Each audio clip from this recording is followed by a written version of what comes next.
Boa noite. Boa noite a todos vocês agora de forma coletiva, né? Sintam-se todos abraçados, né? E que a paz de nosso Senhor Jesus Cristo esteja no coração de cada um de vocês. Eu quero desejar também uma boa noite muito especial, né? A quem está acompanhando a gente pelas redes sociais da Associação Espírita Vida, certo? Que a paz do Mestre Jesus também possa chegar no lado de cada um de vocês. E eu peço um favor, que compartilhem, que divulguem, que essa mensagem do Cristo possa chegar cada vez mais nos lares das famílias, tá certo? Acredito eu, né, que tem tudo a ver com pelo menos com o título da palestra, né? Jesus sempre comigo. Eu acho que mais uma vez a gente está diante de uma coincidência, né? E hoje mais uma vez aqui a gente tem a alegria, a satisfação, e como eu sempre digo a você, Alenilson, é uma honra estar aqui dividindo esse momento, esse espaço com você, tá certo? Seja mais uma vez muito bem-vindo a essa casa da qual você já faz parte, certo? Tem uma ligação e uma afinidade muito boa, e que, sem mais delongas, que Deus possa te abençoar e te iluminar, meu irmão, nessa noite de hoje.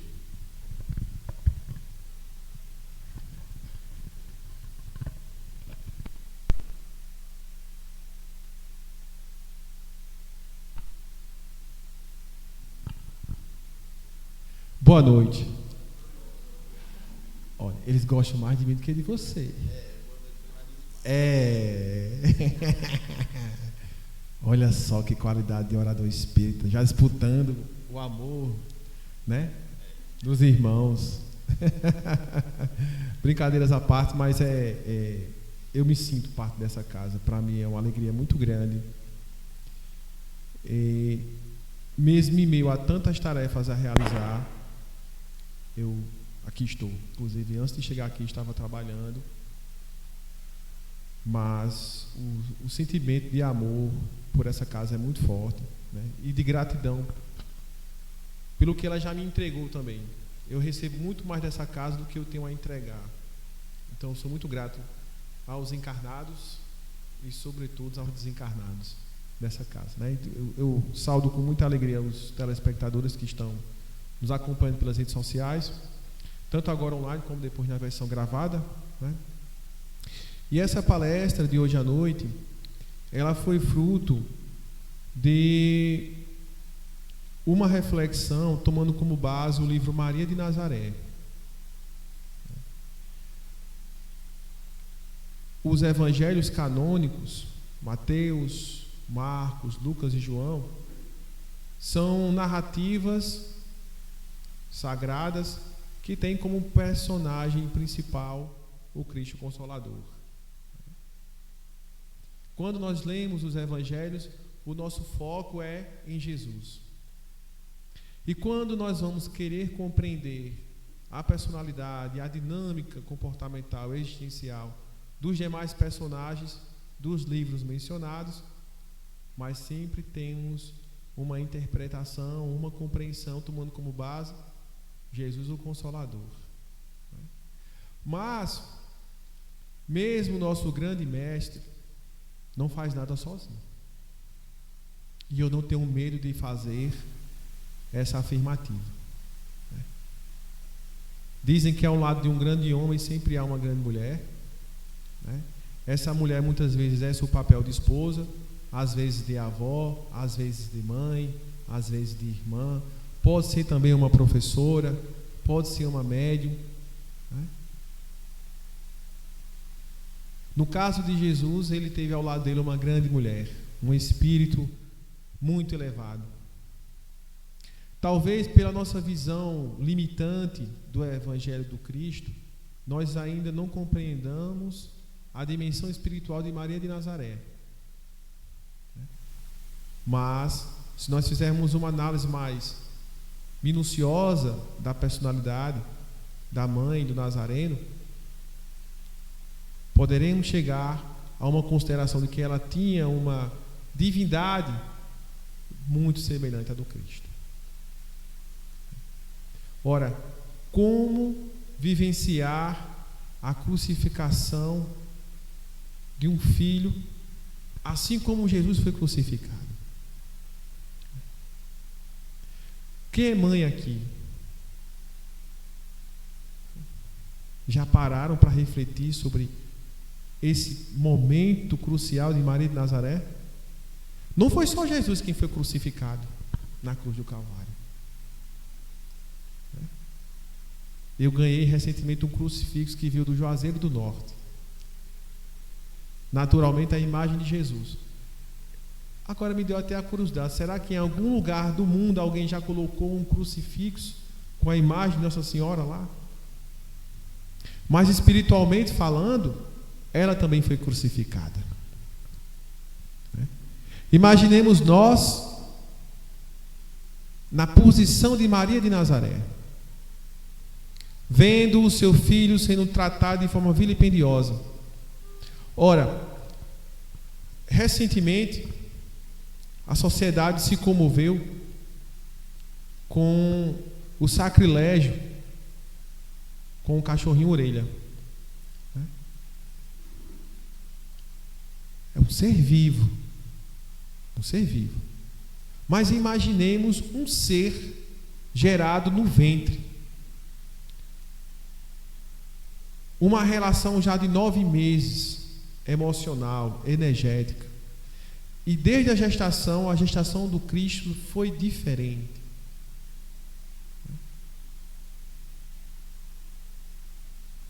Então esse livro Maria de Nazaré é uma grande contribuição ao cristianismo, assim como Paulo e Estevão, assim como Boa Nova. E eu separei um capítulo que faz uma abordagem muito linda, que é uma descrição de quando Jesus é apresentado aos sacerdotes. Faço uma pergunta: qual foi o primeiro milagre de Jesus? Como é que nós aprendemos, classicamente? As bodas de Caná. Jesus transforma a água em vinho. Jesus disse, se tiveres fé do tamanho de um grão de mostarda, direis para este monte, sair daqui e ir para ali. Eu quero ter um dia a fé que Jesus teve para transformar água em vinho, porque é uma bebida saborosa. Tomada com moderação. Mas essa é a primeira menção milagrosa do Cristo Consolador, de acordo com os textos canônicos. No entanto, no livro Maria de Nazaré, nesse trecho ao qual nós vamos nos debruçar hoje à noite, o milagre de Jesus começou muito antes. Eis que Maria, José e o bebê, Jesus de Nazaré, vão ao templo do Sinédrio apresentar-se aos sumos sacerdotes. Ao chegar lá, há um sumo sacerdote, mestre, formador de outros sacerdotes, denominado José de Arimateia. Há também um noviço, um jovem estudante, para ser o doutor da lei, Nicodemos, dentre outros. Ao chegar José e Maria de Nazaré com aquele bebê é apresentado a José de Arimateia, que diz o seguinte: ouçam.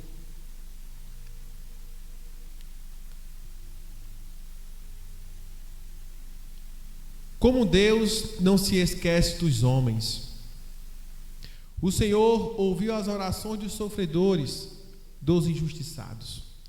Em meus braços sinto que está todo o mundo em quem dirige o mundo. Glória vos damos, Senhor, por essa motivação de alegria para todos os povos. por esse caminho de tranquilidade para todas as nações, e que todos os anjos, como testemunhas, ouçam o que vou falar. Estarei ao vosso lado, pastor inconfundível em todos os dramas que porventura surjam em vosso caminho. Quero ser o braço onde podereis apoiar-vos para dar o testemunho que o destino vos pedir. José de Arimateia, com essas palavras, reconhece naquele bebê o Messias prometido. Ele já estabelece com ele um pacto de cooperação no trabalho divino. A ideia de levar o bebê era para que fosse testemunha para os sacerdotes que se cumpria a promessa que foi proferida por todos os profetas que antecederam a encarnação do Cristo. Se para vocês esse trecho já é surpreendente, espere pelo que está por vir. Depois, o estudante, assim vamos colocar, da Torá, aquele que se preparava para ser doutor da lei, Nicodemos, toma em seus braços esse bebê. O texto descreve que Nicodemos padecia de um ferimento grave na altura do tórax. Ao acolher esse bebê, Nicodemos sente uma energia fluindo do corpo do bebê, que culmina com a cura de suas chagas pulmonares. Ele se emociona, entrega o bebê para Maria de Nazaré, chora copiosamente, chora tanto que as lágrimas lavam os pés do bebê. Assim o texto descreve. E Nicodemos também estabelece com Cristo, ainda bebê, um pacto de cooperação espiritual.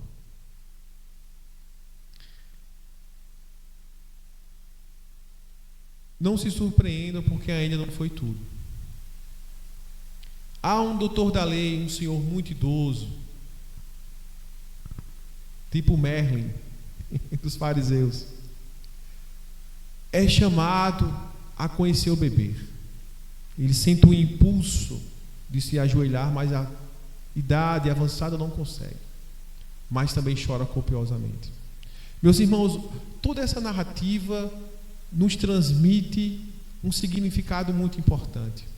Jesus, quando veio, mesmo nos seus primeiros dias de vida, trouxe consigo uma energia que testificava a verdade de sua natureza divina.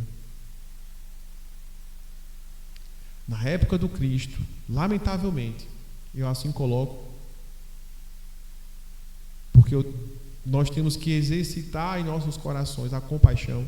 Por isso que eu coloco, lamentavelmente, aqueles que não seguiram a Jesus, não foi porque não o reconheceram como o Messias, foi porque não quiseram desapegar das posições de poder que tinham.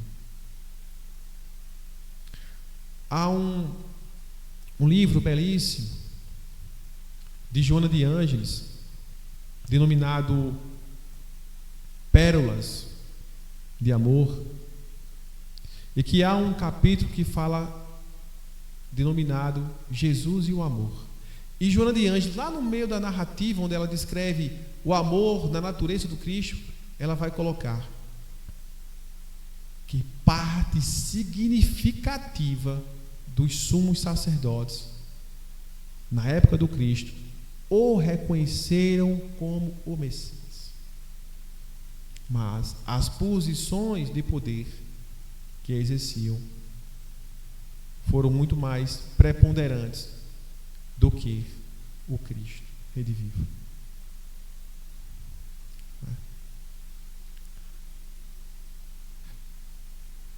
Nesse decorrer da narrativa, chega um momento que a família nazarena precisa ir embora. Esse dia em que Jesus foi apresentado aos sumos sacerdotes coincidiu com um dia específico da semana, segunda-feira, em que os sumos sacerdotes permitiam que pessoas que padeciam de graves doenças, como por exemplo a lepra, fossem até a escadaria do templo rezar e rogar pela misericórdia divina.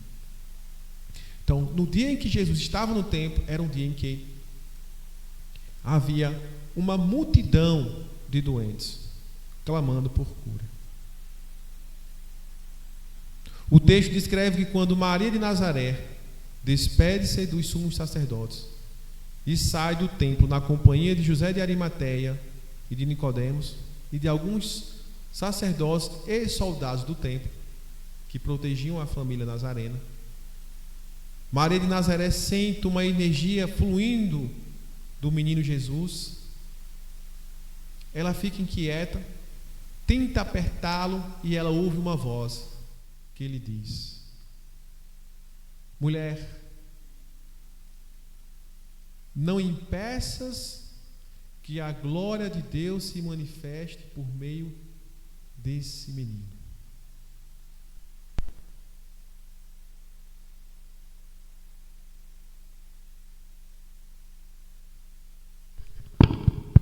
Glória a Deus, Senhor. Já está aí na reserva.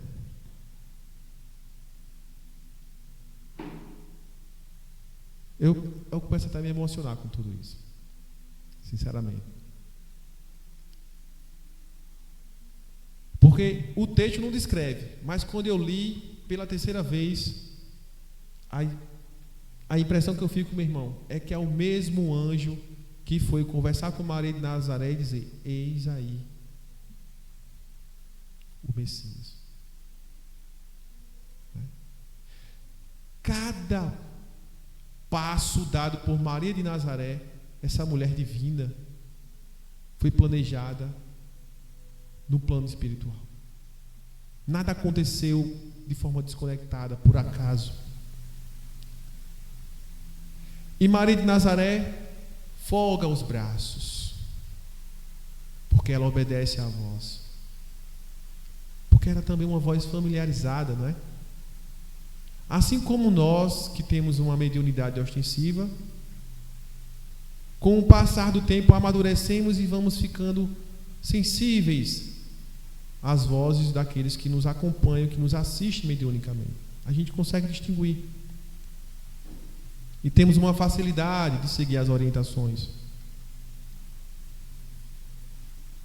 Maria de Nazaré folga os braços e um dos braços do menino Jesus enfatiza: o bebê cai para fora e fica em direção a uma família, pai, mãe, 2 filhos, sendo que um dos filhos era um bebê que amamentava-se no seio de uma mãe desnutrida e leprosa, e toda a família, incluindo o bebê, eram acometidos por lepra.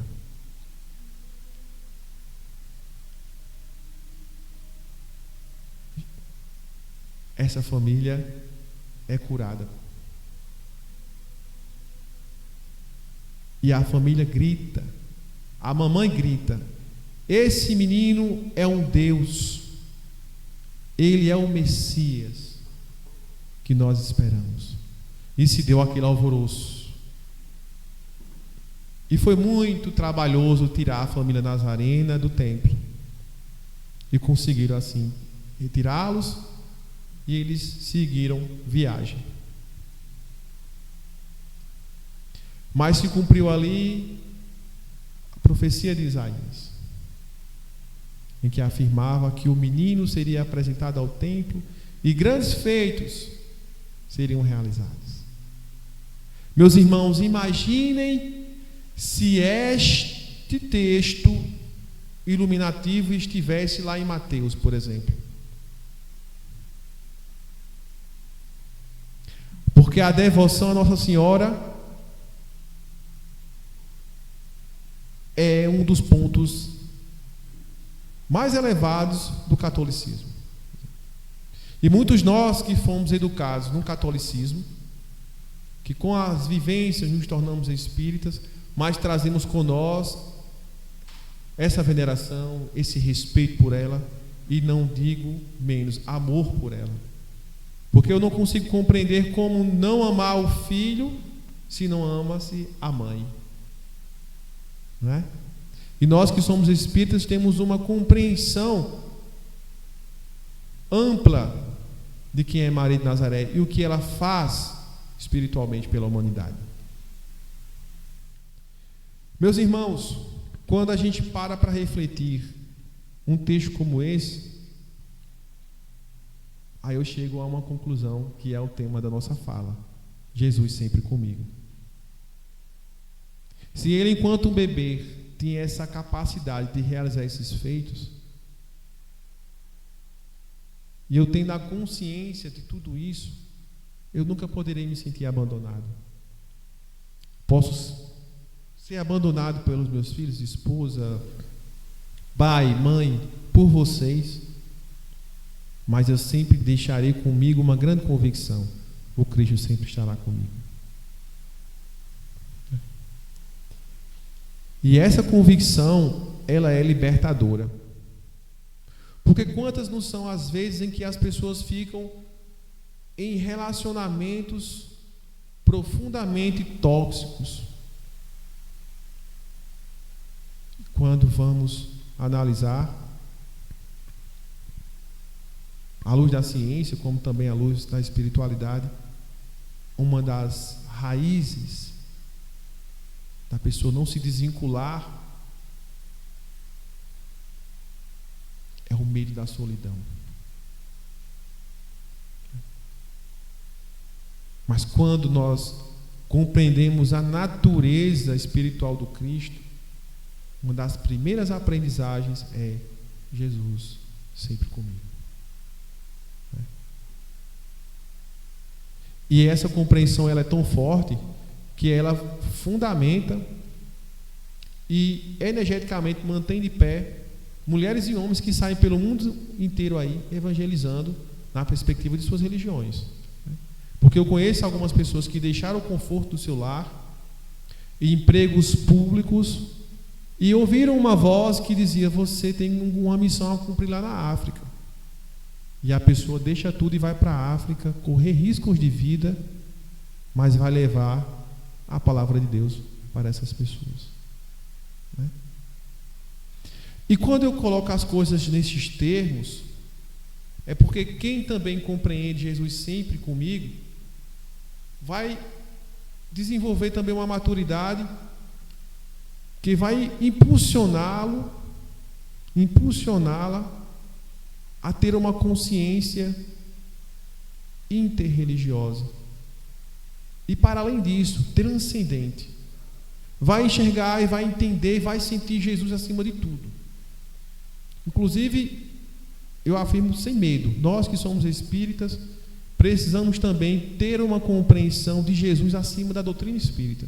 Porque a doutrina espírita que conhecemos é aquela que nós podemos entender, a qual nós podemos compreender. Quando o Espírito da Verdade nos ensina que ainda nos falta um sentido para entender Deus, significa dizer que ainda nós não estamos diante da verdade assim como ela é em sua essência. Porque nós não temos a capacidade de entender a verdade assim como ela é, de sentir a verdade assim como ela é.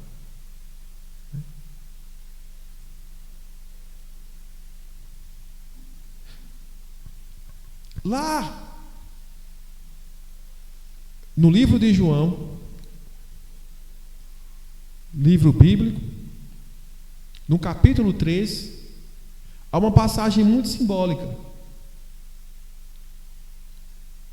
O mestre, doutor da lei, no período da noite, vai ao encontro do Cristo. Ele já adulto, tendo iniciado a sua jornada como evangelizador e divulgador da boa nova do reino de Deus. E o diálogo inicia-se assim: Rabi, bem sabemos que és mestre, vindo de Deus, porque ninguém pode fazer estes sinais que tu fazes, se Deus não for com ele. Jesus respondeu e disse-lhe: na verdade, te digo, que aquele que não nascer de novo não pode ver o reino de Deus. Logo lembramos de quem? Nicodemos. Eis aí, meus irmãos, o reencontro. Agora Nicodemos não mais como um noviço da doutrina mosaica, mas agora como um mestre, um doutor da lei, indo ao encontro daquele que outrora o curou de uma grave chaga.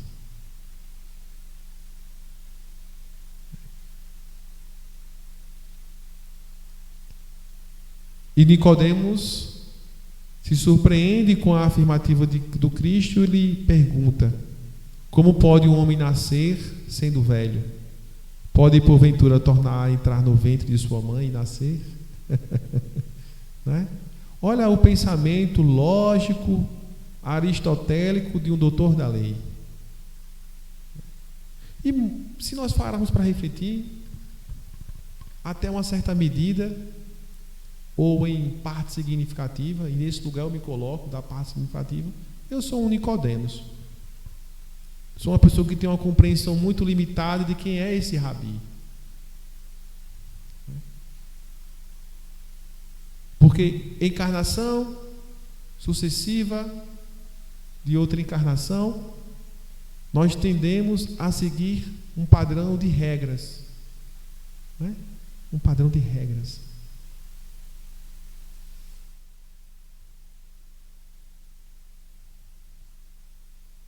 E não nos deixarmos tocar pela luz divina dos ensinamentos do Cristo.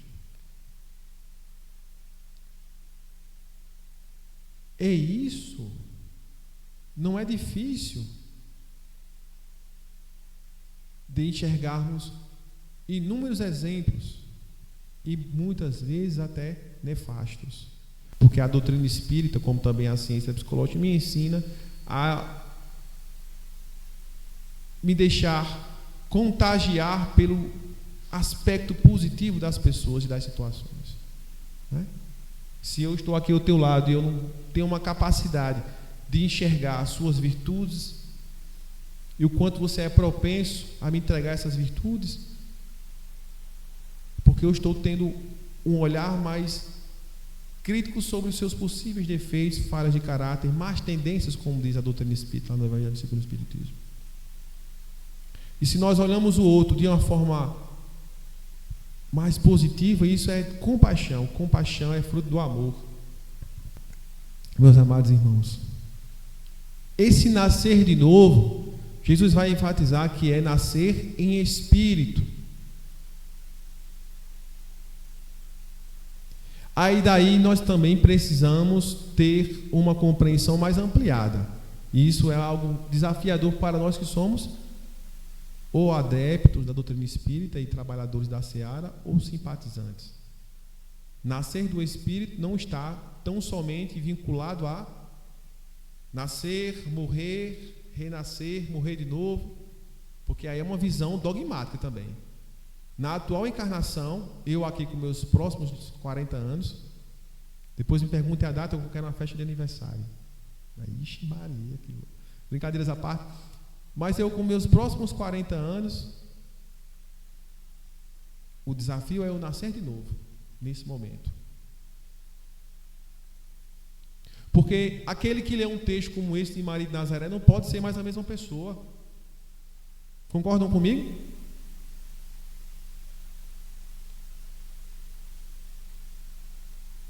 Aquele que ouve uma mensagem de um mentor espiritual não pode ser mais a mesma pessoa.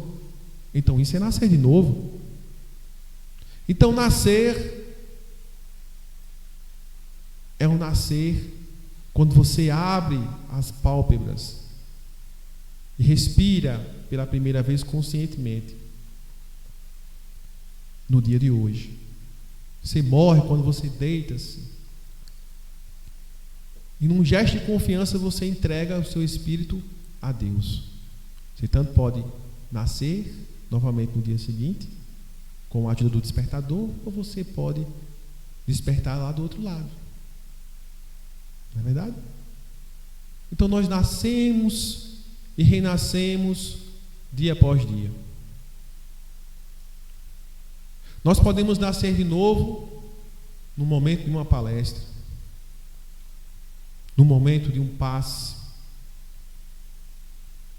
na leitura de uma pergunta e uma resposta do Livro dos Espíritos. Separei uma que eu acredito está em sintonia com o nosso tema. Permitam-me aqui procurar, já achei. Questão 858 do Livro dos Espíritos, a pedra magna da doutrina espírita.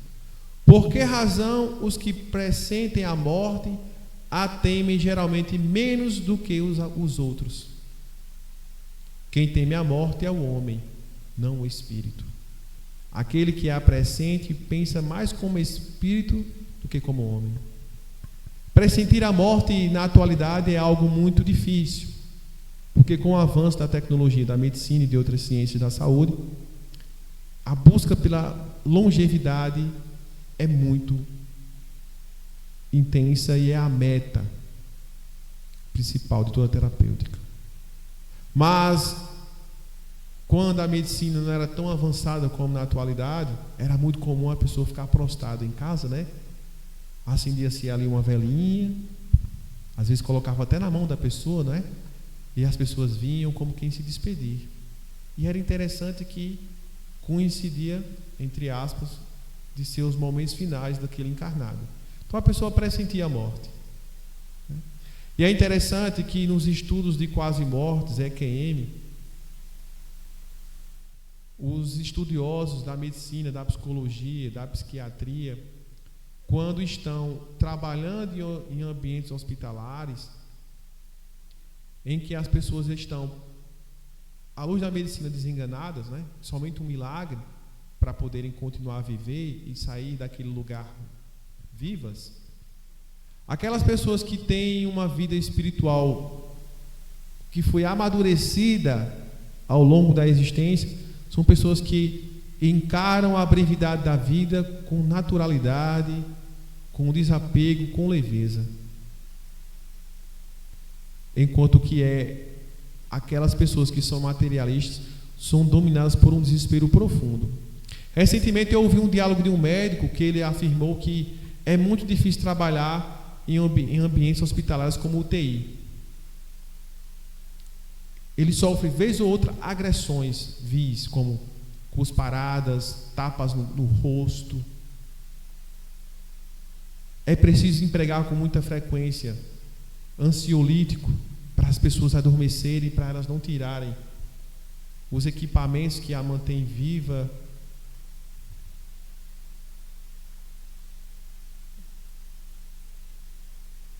E daí nós voltamos à Joana de Ângeles.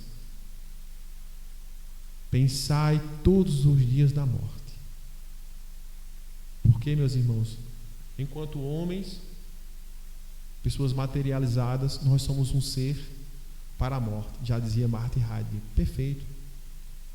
Mas enquanto espíritos, somos um ser para a eternidade. E quem veio nos trazer essa lição foi Jesus de Nazaré. E tudo que é escrito, tudo que foi exemplificado, Divaldo Pereira Franco, Chico Xavier, dentre outros irmãos maravilhosos, irmãos como Irmã Dulce, São Francisco de Assis, é para exemplificar que o que deve predominar na nossa existência é o ser espiritual e não o ser material. E que inclusive nós temos que ter uma relação melhor com o processo de adoecer, curar-se ou adoecer e morrer. Porque venhamos e convenhamos, quem tem uma fé madura também vai compreender que a cura vem de acordo com a vontade de Deus. Não é? É muito interessante quando refletimos, por exemplo, sobre a mediunidade e cura, já partindo para os momentos finais, né? São médicos que sofrem muito, porque aqueles que padecem de doenças que, à luz da medicina materialista, está difícil de encontrar um caminho de cura, muitas vezes em 1, 2 atendimentos encontra-se uma cura a partir de uma terapêutica espiritual. Mas e aqueles que não são curados? Muitas vezes vilipendiam o médium, chamando de charlatão, demonstrando profunda ingratidão, ódio. Mas, irmãos, pensemos, havia uma multidão de leprosos e acometidos de outras doenças. Aquela família foi acurada. Por que aquelas mãos estendidas do Cristo não curou a todos? É um ponto de reflexão para cada um de nós. É um ponto provocativo, né? Quero concluir a nossa reflexão de hoje relembrando João capítulo 19, que na crucificação do Cristo redivivo, José de Arimateia e Nicodemos deram um funeral digno ao Cristo, que dentro da cultura mosaica é muito importante esse contexto. Ou seja, aquela relação que se estabeleceu com Cristo quando ele ainda era bebê, perdurou por toda a vida e se consagrou no último momento do Cristo, dele encarnado. Demonstrando a resiliência desses dois homens, a fidelidade, o amor à causa. O texto reza que Nicodemos e José de Arimateia procuravam o Cristo frequentemente à noite para obter deles ensinamento. E essa perseverança deve nos inspirar. E é o que eu desejo para cada um de vocês: perseverança na caminhada espiritual, não somente espírita, espiritual. Perseverança, convicção, Jesus sempre comigo. E aí eu digo mais: Maria de Nazaré sempre conosco, né? Eu particularmente me considero filho dela por adoção. Ela me adotou. E assim seja, meus irmãos, com a graça de Deus. Meus irmãos, e se hoje a gente conseguir sair daqui, passar por essa porta, quando a gente estiver voltando para casa, conseguir interiorizar o tema da palestra de hoje, Jesus sempre comigo, pode ter certeza que a gente vai estar renascendo e que a gente possa ter fé e confiança suficiente para interiorizar isso. Jesus sempre comigo, que aí a gente vai estar preparado para enfrentar esses dias que virão, esse ano que está começando e os que ainda vão vir pela frente. E é o meu desejo do fundo do meu coração. Não é fácil não, mas que a gente que está aqui hoje, que escutou essas palavras, essas mensagens, essa reflexão, os desencarnados, os que estão acompanhando em casa, o desejo do meu coração sincero é que a gente possa interiorizar e vivenciar isso nos dias difíceis, nos dias alegres, que Jesus sempre está conosco, independente de qualquer coisa. Então, obrigado, Alenilson, mais uma vez. Não só Jesus, mas que você também possa estar conosco aí pelo um bom tempo aí, né? Então, agradecer a todos vocês que vieram também aqui hoje, agradecer a essa espiritualidade, agradecer a vocês que acompanharam a gente, tá certo? Pelo Instagram, Facebook. E é isso, gente.